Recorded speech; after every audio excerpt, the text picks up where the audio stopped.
എപ്പോഴാണ് മരിക്കുന്നത്, ഏത് രീതിയിലാണ് മരിക്കുന്നത്, എങ്ങനെയാണ് മരിക്കുന്നത്?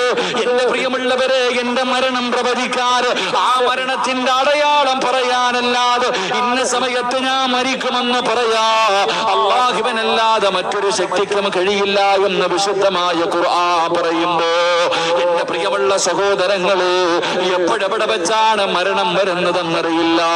എല്ലാവർക്കും മരണം നിർബന്ധമാണല്ലോ. നമ്മുടെ ജീവിതത്തിലേക്ക് ഒരിക്കലും മരണം കടന്നു വരുമല്ലോ. എല്ലാവർക്കും വിശ്വാസമാണ്. കാരണം അല്ലാഹുവാണ് പറഞ്ഞത്, കുല്ലു നഫ്സിൻ ദാഇഖത്തുൽ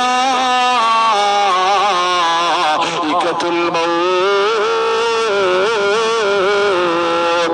മരണമുണ്ടെന്ന് പറഞ്ഞത് അല്ലാഹുവാ. ആർക്കും സംശയമില്ല, ലോകത്തുള്ള ഒരു മനുഷ്യനും സംശയമില്ല. എല്ലാവർക്കും ഒരു ദിവസം മരണമുണ്ടെന്ന് എല്ലാവർക്കും അറിയാം. എന്റെ പ്രിയമുള്ളവരെ, ഏത് കോലത്തിലാണ് വരുന്നതെന്നറിയില്ല.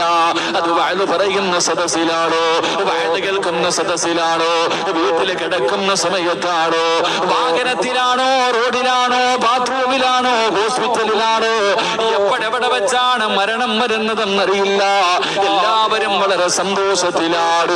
എല്ലാവരും അതിന് മതിമറന്നുകൊണ്ട് ഇങ്ങനെ ജീവിക്കുമ്പോ എല്ലാവരുടെയും മുഖത്ത് വല്ലാത്ത സന്തോഷമാണ്.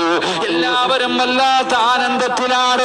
അതുകൊണ്ട് എന്റെ പ്രിയപ്പെട്ട ചെറുപ്പക്കാരാ, കവി ചോദിക്കുകയാണ്, കുല്ലും സബ്ബഹു ഫീ അഹ്ലിഹി വൽ മൗതു